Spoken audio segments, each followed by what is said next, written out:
Good morning. कैसे हैं आप लोग? आई होप अच्छे ही होंगे सब। और बाकी की अब मैंने अभी पिछली बार वीडियोस डाली थी तो मेरे काफ़ी अच्छे व्यूज़ भी आए हैं इन 3 से 4 दिनों में। और मेरा यूट्यूब चैनल स्टार्ट हो गया, जबकि मेरा एक अपना यूट्यूब चैनल अपना फैमिली व्लॉग के नाम है, वो भी मेरा अपना न्यू चैनल है। उस पर भी मेरे बहुत अच्छा रिस्पॉन्स मुझे मिलता है, जैसे कि मेरा स्टार्टिंग है। और बाकी का एक चैनल मैंने अपना ये बनाया है, इसको सब्सक्राइब कर लेना, अच्छे से ध्यान से करना, क्योंकि इस पे मैं वो छोटी छोटी वीडियोस भी डालने वाली हूँ, जैसे कि कैराटिन, स्मूथनिंग और स्पा, बोटॉक्स, बहुत सारी केमिकल वर्क होते हैं, सब पार्लर से ही रिलेटिव हैं। और एक छोटे इजी तरीके में मैंने वो सारी वीडियोस डाली है जो कि आपको एकदम समझ में आए, क्योंकि मुझे भी अच्छा लगता है कि थोड़ी चीज़ें हम भी यूट्यूब चैनल से, जैसे मैं सीखी हूँ, सीखने के बाद मैं जो भी थ्योरी मेरे सर कराते हैं और कि ये सारी चीज़ें मैं केमिकल वर्क करती हूँ, प्रैक्टिकल करती हूँ, फिर मैं यूट्यूब से देखती हूँ। क्योंकि क्या होता है उसमें हमसे छोटी छोटी चीज़ें हमें पता चल जाती कि हम कहाँ रॉन्ग है, कहाँ हम राइट हैं। तो अब मैंने इसमें कैरेटीन की भी वीडियोस डाली हुई हैं, जबकि कैरेटीन का जो प्रोसीजर है बहुत ज़्यादा इजी है। जब तक हम नहीं करते तो हमें इजी लगता है, जब हम करने लगते हैं जब हम करते हैं तो हमें लगता है नहीं बहुत भारी है, जब हम करने लगते हैं तो हमें लगता है वो इजी। तो जिसमें से मैंने कैरेटीन की हुई है, मैंने कैरेटीन की भी वीडियोज डाली है। सबसे ज़्यादा कुछ नहीं करना होता है हमें, जैसे क्लाइन आता है, क्योंकि जिनके केमिकल हेयर होते हैं, आई थिंक जैसे कि मेरे केमिकल हेयर है, तो इसमें स्मूथनिंग नहीं जाएगी, क्योंकि इसमें ब्लॉन्ड हुआ है, ब्लीच हुई हुई है। जब ब्लीच हुई हुई होती है तो हमें अधिक सी बाल हो जाते हैं हमारे, तो हमें इसका ट्रीटमेंट, अगर कलर के बाल आते हैं तो हमें ट्रीटमेंट लेना होता है।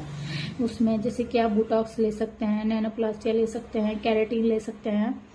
तो कैरेटीन का जो प्रोसीजर होता है बहुत इजी है, बहुत तरीके से क्या इजी है, कोई टेंशन वाली बात नहीं होती। तो हमने क्या करना है, सबसे पहले हेड वॉश करना है। नॉर्मल शैम्पू से हेड वॉश करके हमें 80 या 90% उसको सुखा लेना होता है। सुखाने के बाद जो केमिकल होता है, कैरेटीन होते हैं, सेक्शन बाय चार पार्टीशन में सेक्शन किए जाते हैं। 4 पार्टीशन के सेक्शन करके हमें छोटे छोटे सेक्शन लेकर उस पर क्रीम अप्लाई करनी होती है। क्रीम अप्लाई करने के बाद हमें क्या करना होता है, उसमें छोटे छोटे पूरे बालों में हमने एप्लीकेशन कर देती है, यानी कि 45 मिनट्स हमें बाल अपने रोकने होते हैं, केमिकल रोकना होता है, क्योंकि उस पर स्टे होना ज़रूरी है। फिर उसके बाद हम क्या करते हैं, हमें ड्राई करनी होती है, ड्राई करेंगे और उसके बाद हम बस सेक्शन बाय सेक्शन फिर दोबारा से आइनिंग करेंगे, क्योंकि मेन प्रोसीजर होता है आइनिंग का। आइनिंग होने के बाद हम 1 डे के लिए उसको छोड़ देते हैं। छोड़ने के बाद नेक्स्ट डे कस्टमर को बुलाते हैं, कस्टमर को बुला के हेड वॉश करते हैं, क्योंकि हेड वॉश होने के बाद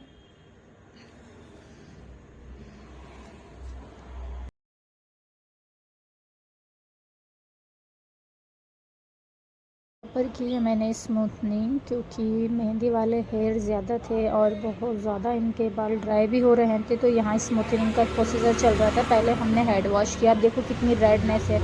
यहाँ पर हमने इनके एप्लीकेशन की थी, क्रीम की 0 नंबर की क्रीम की एप्लीकेशन की है, क्योंकि अच्छे से एप्लीकेशन करनी होती है, मतलब अप्लाई करना होता है। जब तक बालों में क्रीम नहीं जाएगी तो इतने रिजल्ट अच्छा आता ही नहीं है। और इस क्रीम का बहुत ध्यान रखना होता है हमें, एप्लीकेशन जितने अच्छे से करो।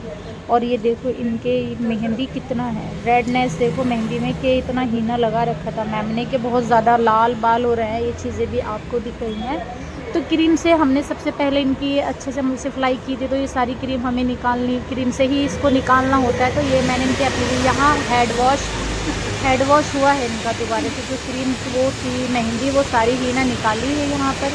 निकालने के बाद कुछ इनके बालों में जो कि इतने ड्राई हो रहे थे वो नहीं थे, यहाँ कर रही थी मैं इनको ड्राई, ये देख रही थी कि अब इसमें देखते हैं कि बाउंस कैसा टूटा है। जबकि बाउंस अच्छा टूटा है और रिज़ल्ट भी अच्छा ही आएगा। जहाँ तक यही है कि यहाँ पे क्रीम के बाद मैंने जब देखा इनको तो मुझे शाइनिंग लगी, मैं ये चेक कर रही थी, तो मैम ने कहा कि मैम कैसा हुआ यहाँ का। फिर मैंने इनको आइनिंग की है, क्योंकि सेक्शन बाय सेक्शन हमें आइनिंग करनी होती, तो मैं यहाँ पर फिर दोबारा से हमने इस पर न्यूट्रलाइज़र इस्तेमाल किया, क्योंकि वो लॉक करता है। तो यहाँ मैम के बालों में फिर दोबारा से देखा कि न्यूट्रलाइज़र भी कितना रेड हो रहा था, ये सब रेडनेस फिर मैम के किया है यहाँ पर hair cut. Finally result ma'am का यही आया है, रिज़ल्ट बहुत अच्छा था।